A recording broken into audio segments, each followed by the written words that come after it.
Welcome back to the GCN Racing News Show. Coming up this week, drama at the Giro d'Italia over the gravel roads of Tuscany. A new star is born, older stars return, whilst others lick their wounds and assess the damage. I'll be looking at the winners and losers from the first full week of racing. I'll also be wrapping up the Rundum Köln, in which Matt Brennan underlined his position as the current big hitter, Itzulia Women, the 4 Days of Dunkirk and the Tour of Hungary. Lots to get through, let's get started. This week in the world of racing, we learnt that Wout van Aert is back. After 8 months without a win, he came back with a bang on the Strade Bianche stage of the Giro yesterday on what was a phenomenal day of racing. Great to have you back, Wout. We also learnt that the sprinter who won the most races last week was actually a lead-out rider. Danny van Poppel was triumphant on stages 1 and 2 of the Tour of Hungary. More on that later on. And finally, we learned that Isaac del Toro is the new leader of the Giro d'Italia after a performance that was both mightily impressive but also disruptive to a degree. I'm going to spend a fair bit of time talking through the Strade Bianche stage of yesterday, as it's freshest in our minds and has had the biggest impact on general classification so far. So I'll go straight to the first gravel sector. A break of 6 still remained out front, but with a fairly slender advantage, whilst behind, Lidl Trek set a ferocious pace into it. Mads Pedersen immediately set to work for Ciccone and Vacek, and immediately did quite a lot of damage. No major names were distanced, but the pink jersey on the shoulders of Diego Ulissi that day was one of the victims. A little later, Michael Storer and Max Poole found themselves on the wrong side of a split, but at that point the gaps weren't too significant. Now the most pivotal moment was a crash on a left-hander as the front group jostled for position. Roglič and Ayuso were both affected, but Ayuso quicker to remount and get going. McNulty also came down and looked very cut up, whilst Pidcock was also held up. Up front though, presumably oblivious to the chaos behind, Isaac del Toro pressed on despite Ayuso not being there. Now in his post-race press conference, he said that he saw a white jersey behind him and assumed it was his teammate, when in fact it was Egan Bernal.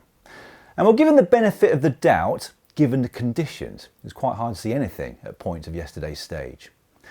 What he did though was drag a very strong group clear of the rest. Van Aert and a trio of Ineos riders, Bernal, Arensman and Rivera.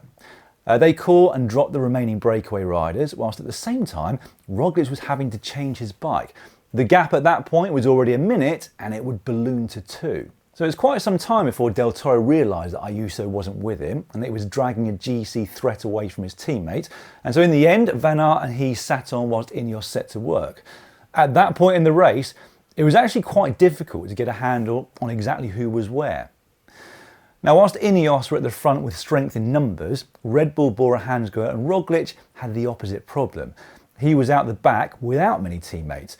Pellizzari eventually came back and gave him all the help he could, but Roglič had been isolated whilst he was in that front group. And it meant that he had to do more himself, but Roglič being Roglič, he just never seemed to panic and took advantage of some other riders and teams that were looking to chase themselves. Meanwhile up front, Bernal was eventually forced to ride himself after an amazing job by Rivera, but he eventually paid the price. When Del Toro went on the final gravel sector, only Van Aert could follow, and Bernal would eventually get caught and slightly distanced by the chasing group by the finish. Great to see him back though at the pointy end of such a tough Grand Tour stage. There were a couple of brief discussions between Wout van Aert and Isaac del Toro in the run into Siena. My best guess is that Van Aert was trying to do a deal, so stage win for him if he worked with Del Toro, whilst pink jersey for the Mexican. If that was indeed the conversation, Del Toro was having none of it. He clearly wanted both.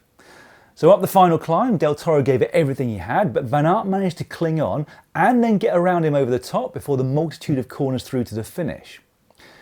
Behind them, Ciccone and Carapaz were the best of the rest, 2 seconds in front of Simon Yates and Tiberi, with Ayuso conceding a further 7 seconds.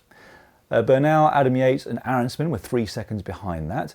But despite the damage limitation, Roglič conceded 1 minute 17 to Ayuso, 2 minutes 22 to Del Toro, while Storer was a further 5 seconds behind that. Now the biggest loser of the day outside of Ulissi and Fortunato was Max Poole of Picnic Post NL. He dropped 16 places in GC to 23rd. Let's take a look at that GC then, going into the second rest day of the race, because there were some big changes yesterday. Del Toro moved himself up 4 and into the pink jersey, the first ever Mexican to wear the Giro leader's jersey, and the youngest leader of the race in 44 years. His teammate Ayuso is back up to second place, whilst a solid week for Diberi puts him in third. Carapaz moved himself up 7 places to 4th, then it's Ciccone who moved up 9 places on the day.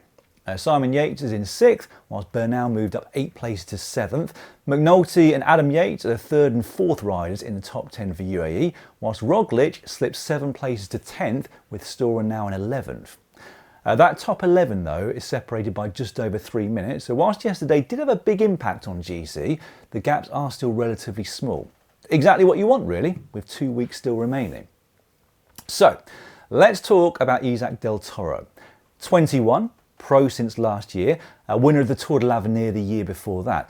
A prodigious talent. He has shown signs of brilliance over the last 18 months, but yesterday really felt like it was a coming of age. He's got a background in cyclocross and mountain biking, which I think was evident on the gravel sectors yesterday, wasn't it? And we know that he can climb as well. However, what we haven't seen yet is whether he can be consistent over a long World Tour level race. Now, much of that is down to the fact that he has, more often than not, been at the service of his teammates in his first year and a half as a pro. So, for example, last year he helped Ayuso in Tirreno Adriatico, whilst also finishing 4th overall himself. But this year, his best result in a stage race has been 15th in Itzulia. So whilst clearly talented, he is still an unknown in some respects. And that's going to make the dynamics within UAE Team Emirates even more interesting in the coming week. I mean, there are always question marks over their cohesion when Pogačar isn't present, and with 3 genuine GC protagonists still in there with more than a shout at overall victory, I can't wait to see how they play it in the second and third week of this race. Tomorrow's time trial will be a big test, but if they all come out of that well, they might have some difficult decisions to make in the final week of this race. I mean, I personally hope Del Toro does prove himself here. I love his style on the bike and the way he races when he can do his own thing. But let me know your thoughts. How would you play it if you were the head DS at the race for the UAE? Right, on to Wout van Aert. I am over the moon for him. He's had such a tough time since that crash at La Vuelta last year. Questions have been asked, of course, not least at this Giro, and yesterday he answered a lot of them. He wasn't the Wout van Aert of old, but he still won what was one of the most important and prestigious stages of the race, even though he's not at his best form. Only big champions can do that, so welcome back Wout. On to Juan Ayuso. Really hard to nail down exactly how good or not he is at the moment. He had an average first time trial by his own standards, but after that he looked great, chipping away at Roglič whenever the opportunity presented itself. Yesterday though, he lost time to the likes of Ciccone and Carapaz in the final. We didn't really see how that happened, so we're just going to assume it was his legs. Now that could have been the after effects of crashing, but either way, the day was a bit bittersweet for him. He gained a lot of time on Roglič, but for the rest, it was quite an average stage for him. What about Roglič himself then? Well, it felt like par for the course in many respects, didn't it? The sort of thing has happened to him so often in the past that we've all become accustomed to watching it. What we know though, is that he always bounces back, whether it's in the same race or the subsequent one. And I, for one, am confident it's going to be the former rather than the latter. If there's one thing you can say about Primož Roglič, it's that he's not a quitter. He's experienced, he's calm, he's determined, and he's consistent. And I have a feeling that the best Roglič is going to come out at this race, and sooner rather than later as well. Okay, a quick wrap up of the other stages from last week before I move on. Casper van Uden of Picnic Post-NL took the biggest win of his career on stage 4 into Lecce. They're really taking the fight to Astana in that relegation battle, whilst Pedersen took his 3rd win in 5 stages one day later after an incredible job by his teammate Matthias Vacek. Thanks, incidentally, to those of you who corrected my pronunciation of his name last week. Hopefully that's better now. Caden Groves was victorious one day after that into Napoli on a stage where the time and the points were both neutralised due to the slippery wet conditions.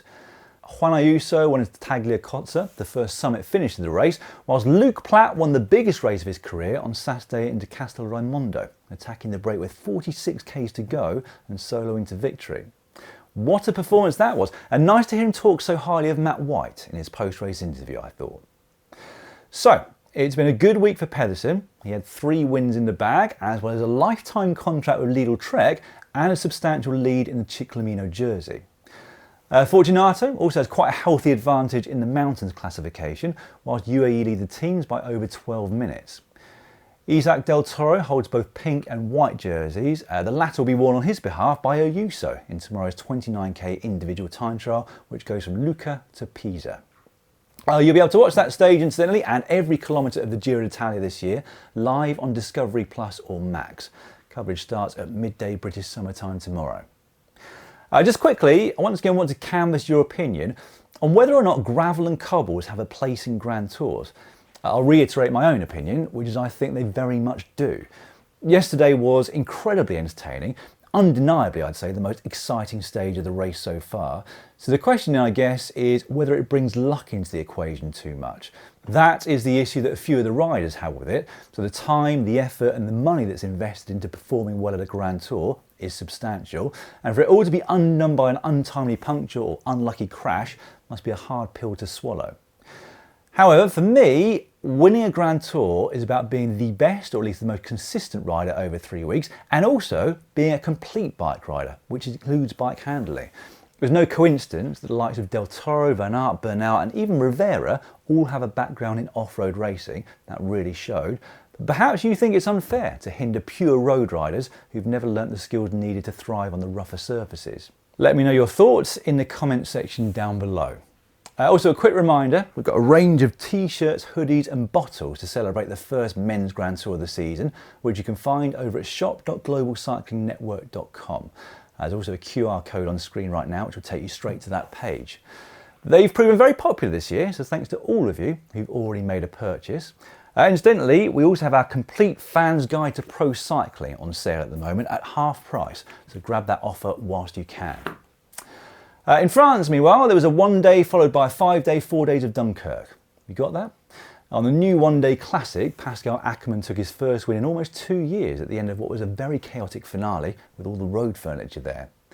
Then in the stage race, British riders went 1-2 on GC. Sam Watson propelled himself up 9 places in GC to take the lead on the toughest finish of the race, and together with his Ineos teammate, they successfully defended that lead on yesterday's final stage. Lewis Askey of Groupama FDJ finished second overall. He'd won stage 2, with Carlos Canal of Movistar in third. Axel Zinglet had taken his first win in Visma Lease bike colours on the opening day, whilst Pierre Gauthierat and Jake Stewart won the other stages. So 4 wins in that race for British pros, and there was another success for Matt Brennan in Germany at the Rundum Köln. He outsprinted Biniam Girmay and Itamar Einhorn to take what was his 4th pro-level win of the season at the end of the 181km race. Just a reminder, that lad doesn't turn 20 until August. Quite incredible. It was business as usual for Demi Vollering at Itzulia Women's last week. So from the hilly 3rd and final stage, she went clear on the final climb with 14k's to go, and nobody had an answer. She won by almost a minute and so took her 12th career overall stage race win. A fantastic ride by Sarah van Dam of Sarah Tizet saw her finish second on the day. The Canadians had some really consistent and promising results already this season, but that was certainly a standout one. She didn't quite get the better of Misha Bredeveld in the GC though. The SD Works rider had won the first 2 stages in bunt sprints and finished in second overall. Unfortunately for SD Works there, it wasn't all good news in stage wins. Anna van der Breggen abandoned after a nasty crash on the opening stage. She did manage to get up and finish that day, but after consultation with her team and their doctors, she didn't start stage 2. The team didn't specify the injuries exactly, but of course we wish her all the best in her recovery. Meanwhile, at the Tour of Hungary, XTS Astana were busy picking up yet more UCI points. Harold Lopez is on quite the run of form at the moment. He won the summit finish of stage 3 ahead of Alessandro Covi and Albert Withen Philipsen, and with the rest of the stages being bunt sprints, that was also how the GC looked at the end of the 5 days. Juan Sebastian Milano and Dylan Groenewegen both picked up wins in the last 2 days of the race, but as I mentioned at the very start of the show, the first 2 were won by Danny van Poppel, despite being on lead-out duties for his teammate Sam Welsford. One final bit of news before I finish this week. The cobbled climb of Montmartre that was used in the Olympic road races last year is going to be used on this year's Champs-Élysées stage to conclude the men's Tour de France. Now, exact details of where it will be in that stage are yet to be confirmed, but the French pundit Jackie Durand said on Eurosport last week that it's going to be tackled 3 times and that the last time would come with just 4 Ks of the stage remaining. If true, that is a massive change in the dynamic of the final stage, which of course is traditionally a sprint. Now we'll wait for official confirmation, but it might be that the GC isn't necessarily over by the end of stage 20 this year. The champagne sipping might have to wait a little longer. Right, that is all for this week. Like most of you, I'll be keeping a keen eye on the Giro d'Italia this week, but there's also the Vuelta a Burgos Women's and the Mercantour Classic Alpes Maritimes. See you soon.